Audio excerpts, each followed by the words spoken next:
interested in what you are chromosomally. 46XY, 95% confidence. Huh. Our next guest says, living as a boy just never felt right. I want you to take a look at this. When I was born, I looked like, every other normal boy in the maternity ward. And I was named Charles after my dad. I think everybody thought it was going to be a pretty trouble-free childhood, which, it was anything but. I never felt like a little boy. I racked my brain to try to remember a moment, a second, when I said, gee, maybe I'm a boy. Just never happened when it came time for my second birthday.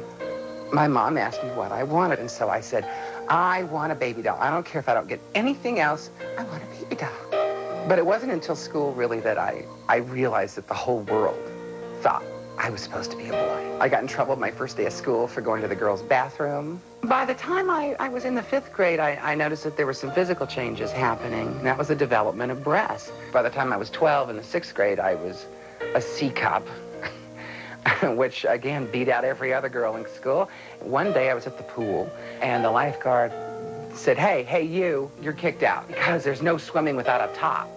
You have to wear a bra. And, of course, that's when I realized, oh, my goodness, he thinks I'm a girl. How fabulous.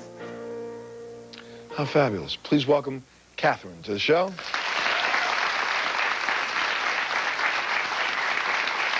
Catherine, when you tell people about your life, what is the first question, the most pervasive question you get? Definitely that would have to be, when did you realize you were a girl? Okay, and that was one of the questions I would have asked, but not in that way. I would have asked, Good, because I hate that question. Yeah, and it really is, when did you realize that, there's something about me that I know is different and no one else knows? Because I don't know if early on you thought you were definitely a girl or just didn't want to conform to what people were trying to make you conform to.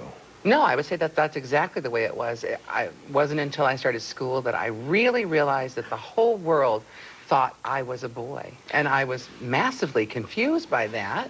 Well, we have your parents here, and I'm going to talk to them in a second. But I want to talk about even those little pictures that we see of you. Yeah. You're under 2 and you're running around with earrings on. Yeah, my grandmother's earrings. And explain this. As an infant. Yeah, I was about, 14 months old. And my grandmother lived with us, and she worked, and she wore a hat and earrings to work every day. So when she came home, I got into the habit of putting on the earrings and putting on the hat. And I probably would keep them on for an hour or two until dinner or whatever. And I think the adults thought at first, oh, isn't that cute? Charles is so funny. But quickly they didn't think it was funny anymore. They started really, wait, hold on a minute. Yeah, because that's all Charles does. Yeah, and they started taking the earrings away, and I would go get them again and put them on again and the hat. And then you go to school, and oh my goodness, now you're in kindergarten, and we got one of them in the kindergarten. My goodness, I didn't let my kids play with you. Well, I was pretty lucky with kids. Were you? At least through elementary school. Mm-hmm. Yeah, they were all pretty accepting. I had my core group of friends, mm-hmm. And from the 2nd grade on, because I decided my name was Catherine in the 2nd grade, mm-hmm.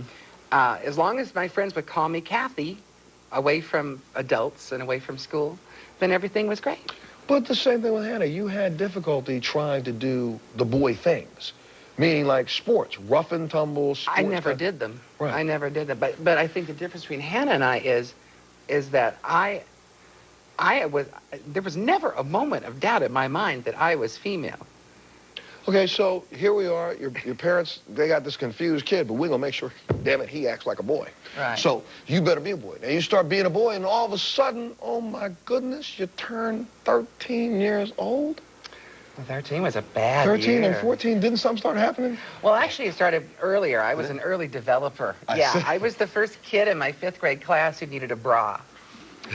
And all the other little girls were looking for their training bras. Yeah, you could have used one. I could have used one. I didn't even need a training bra. Mm-hmm. Man, I needed the real thing. Pop. Yes. And I was a C cup by the time I was 12. Well, your parents take you to the doctor, and the doctor goes, oh, my goodness. Yeah. Freakazoid right here. The only way to stop that, double mastectomy. That's right. Let's just cut him off. Get the blade. Yes. And he seemed very calm about it. And your parents decided, heck no. They did. It was very quick. Yeah, I think so too. Thank goodness. I got to take a break, but I would say that that probably was a definitive moment in your family. Because at this point in time, I bet your parents, and we'll ask them, that's when they realized, you know what, there is something different here. Yeah, different for real. Different not for just real. Different up here. Yeah, let's take a little break. We'll talk about it when we come back. We'll be back right after this.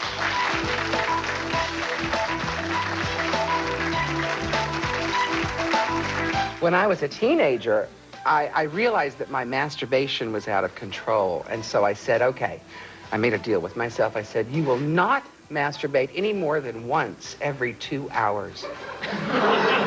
Because otherwise, that's just not normal. Well, I had surgeries every year. My first surgery was when I was age 3 months. My last surgery was when I was age 23. I had 16 surgeries on my genitals. I definitely knew something was going on.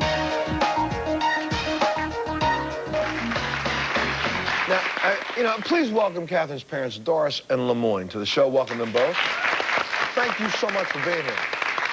I'm going to talk to you in 1 second. I'll say thank you so much for being here. I'm going to talk to you in 1 second. I just want to make sure we get through the rest. So at that point in time, instead of getting the mastectomy, your parents opted for, which would have been a good decision. It wasn't even my parents that opted for it. The doctor said, okay, then, what your little boy needs to be a normal little boy is a lot of testosterone. So, they start injecting you. Yes, 3 times a week in the bottom. And, oh, my, what a world of difference it made. All bad. All bad. Yeah, it was the kind bad. of difference, because now they've thrown your body into complete whack. We should say, that's right. after, let's do a hindsight thing here for a second. Yeah. When you finally went to see an endocrinologist and a doctor, they finally realized you were intersex, and they realized this person has within their body all female organs. Right. You had a uterus. Exactly. You had do, as far as I know. I'm sorry. Well, somebody jerked it out in my sleep. I'm sorry. Yes, you do. But you have ovaries. Yeah. You know, when I was born, my genitals looked like a normal baby boy's. And you know what? They still do look like a normal baby boy's. They really haven't changed. And so, while I do have testicles, I was told from, I think, 14 on that I was sterile. So I don't think they ever worked. Okay. I think they were just decorative. But for the two of you, this had to be like just not a nightmare, but confusing. Explain this to me. What was it like, Doris? Total confusion and fear. You see your little boy acting very strangely. Right. More like a little girl. And initially, did you think this was something that was psychological? Well, I didn't know what to think at first. But it finally dawned on me there was something wrong. Something wrong. When you go to the doctor says, it's time for us to perform a mastectomy on your boy, you said.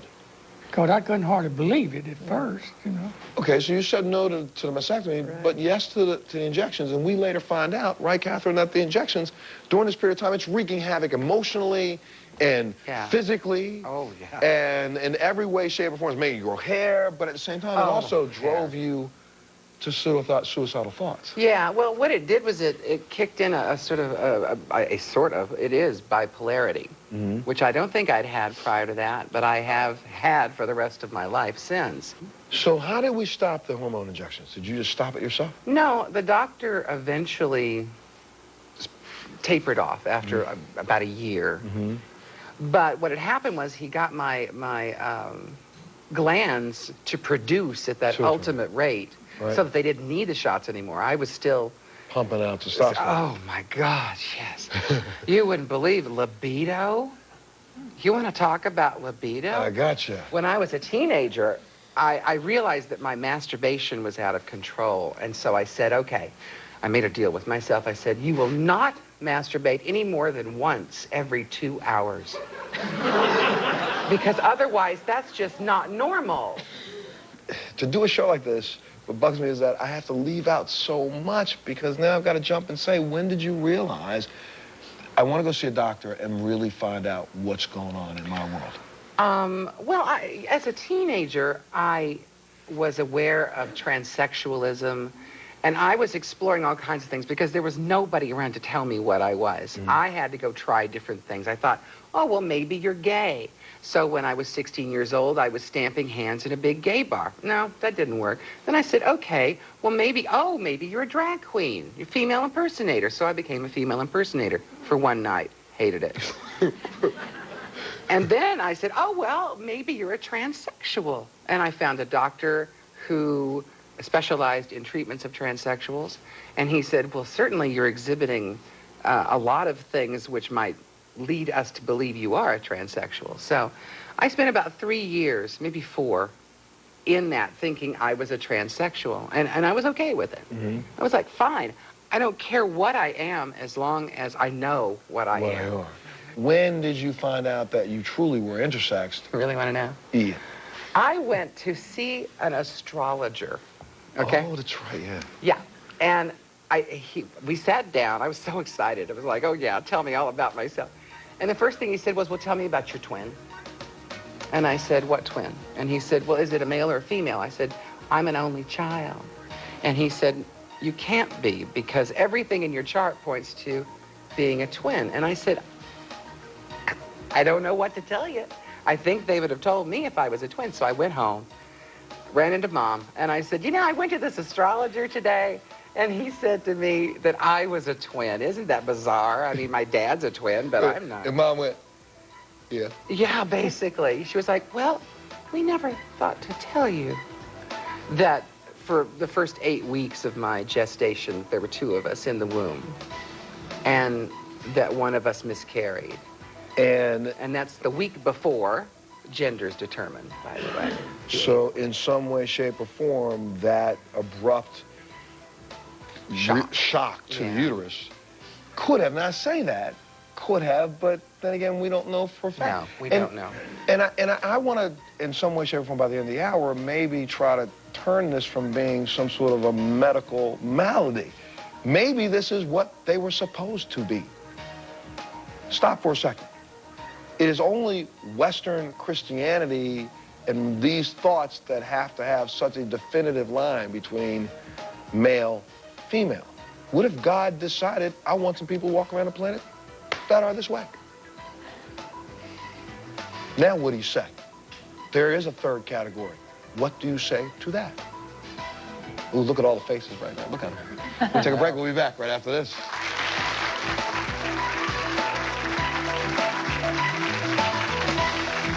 Goodbye. Just a few more. I should have used Preparation H. Preparation H medicated wipes. Easier because they're 4 times bigger than Tux pads. Preparation H medicated wipes. Big relief. Promotional consideration provided by the following. I'm a pharmacist with arthritis, so I use doctor-recommended Capsaicin HP. Capsaicin starts strong and gets stronger the longer you use it. Capsaicin HP raises your level of relief. Bye, size 14. Hello, results. Nutrition-based Dexatrim results, antioxidants, vitamins, minerals, 6 natural energy sources, and fat burners. New Dexatrim results. Yes. Please welcome to the show. Welcome Jerry to the show.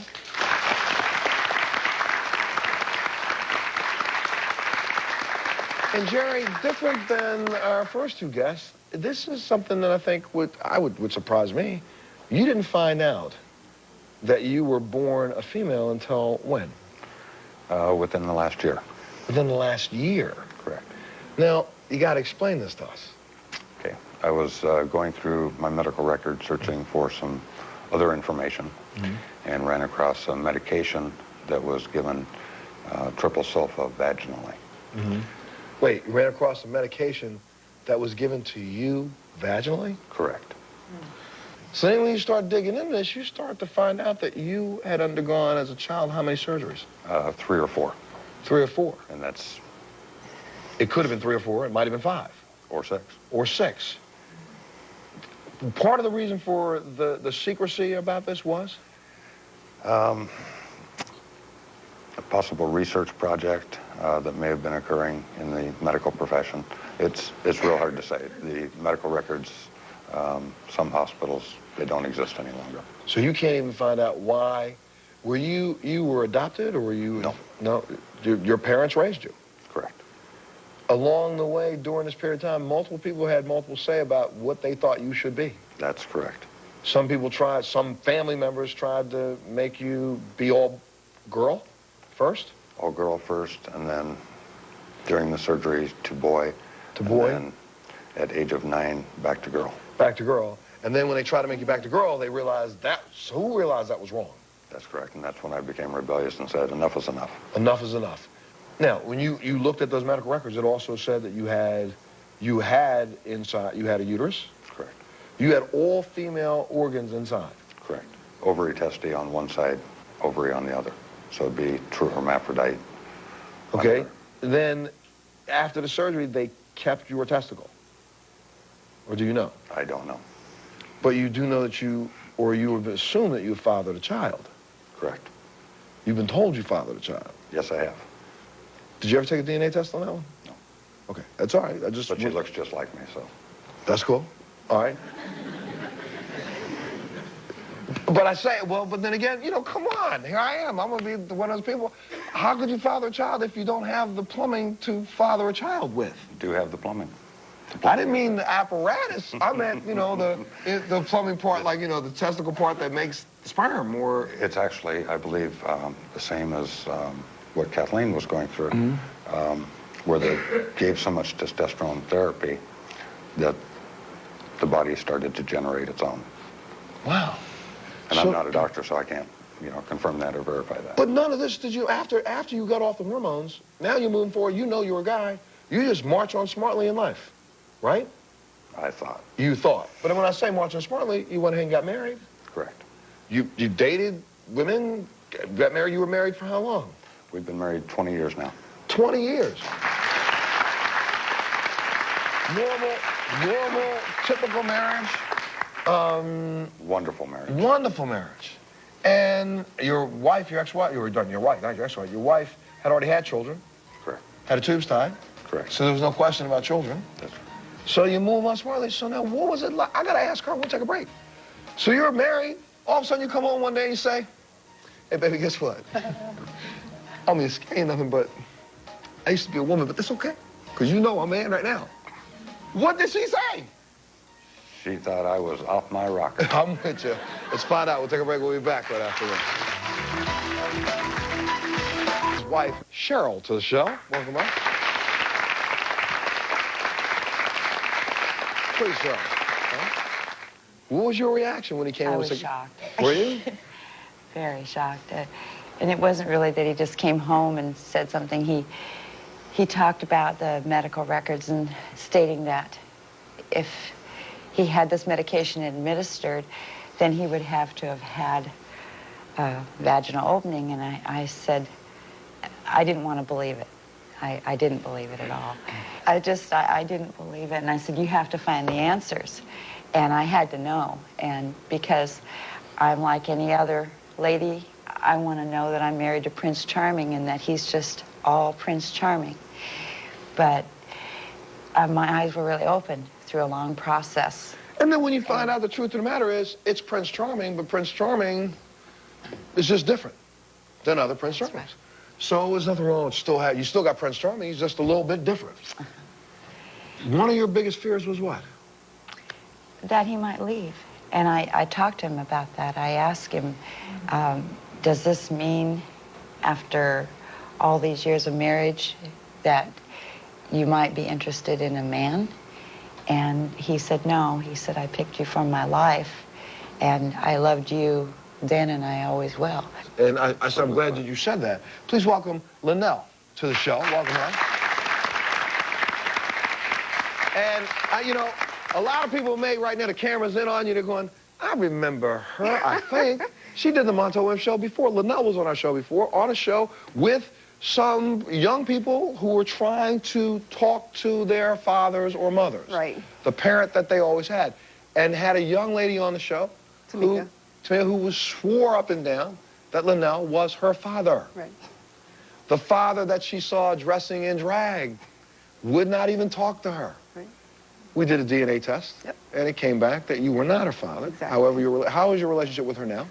I don't talk to her that often. Really? Yeah. Okay, well, that's unfortunately. Sad. Unfortunately. Yeah. But now, how are you doing? Because I'm doing good. I'm always good, Montel. I mean, first of all, I applaud everyone here, Catherine and Jerry and Hannah. Absolutely.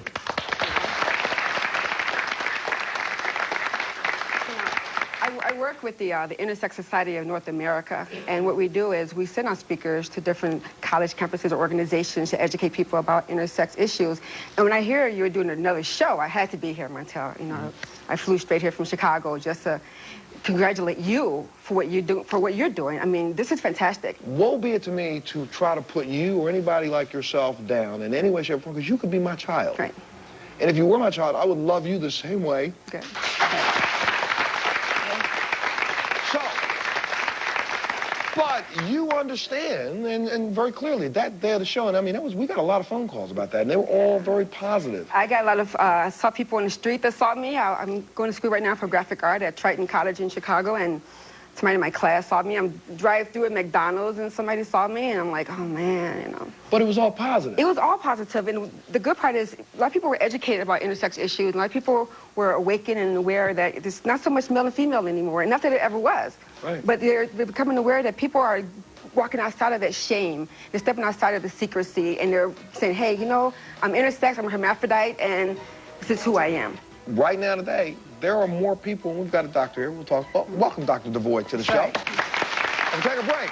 And when we come back, is it that the instances of intersex is going up, or is it that our ability to detect it at every level has gotten better? Both are true. Let's talk about it when we come back. Let's take a little break. We'll be back. Thanks again.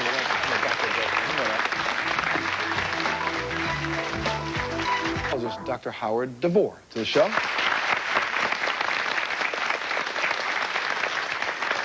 I say it, you have the right to give this kind of advice because you yourself are intersex. Correct. When you were born. Why don't you talk a little bit about your life growing up, first off? I mean, I don't have a lot of time, but when did you realize, or how did you find out that you were intersex? Well, I had surgeries every year. My first surgery was when I was age 3 months.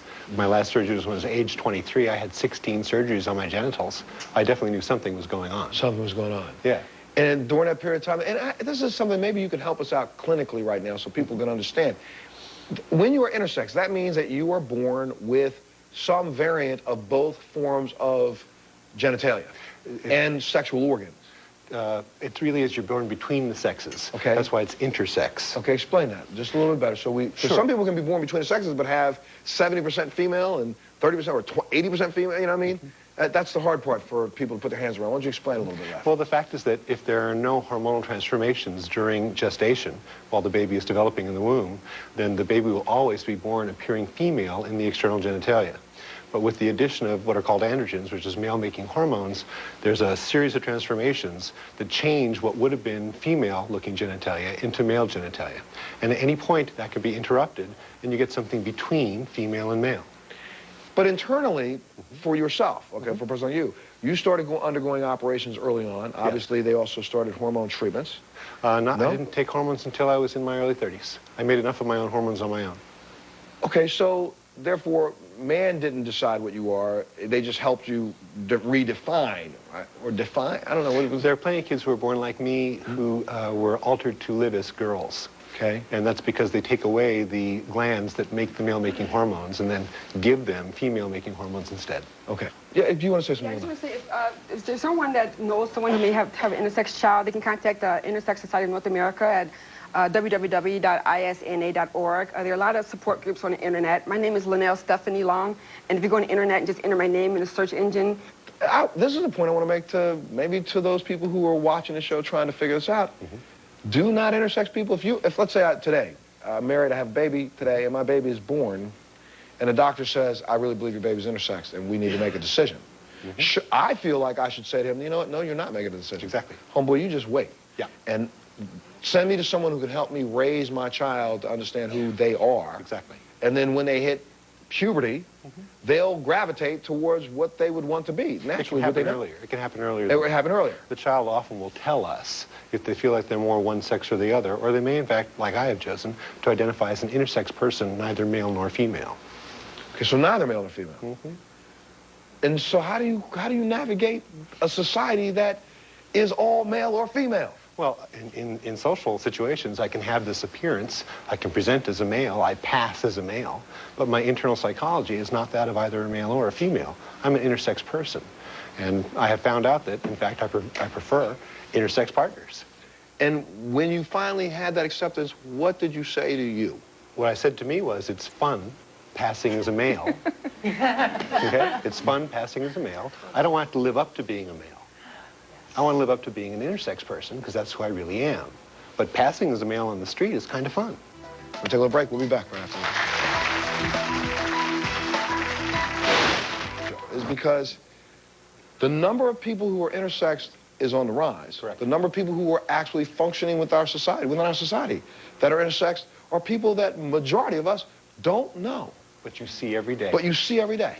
So therefore, who you see, our perceptions of what may be a man or a woman are only distorted by what society has told us. That's right. Identity is much more interesting than just male or female. That's right, because I can look at you and say you're a male, but just the fact that you said that to me, I'm not wondering what you are. I have nothing in my mind went, oh, I wonder what he's got.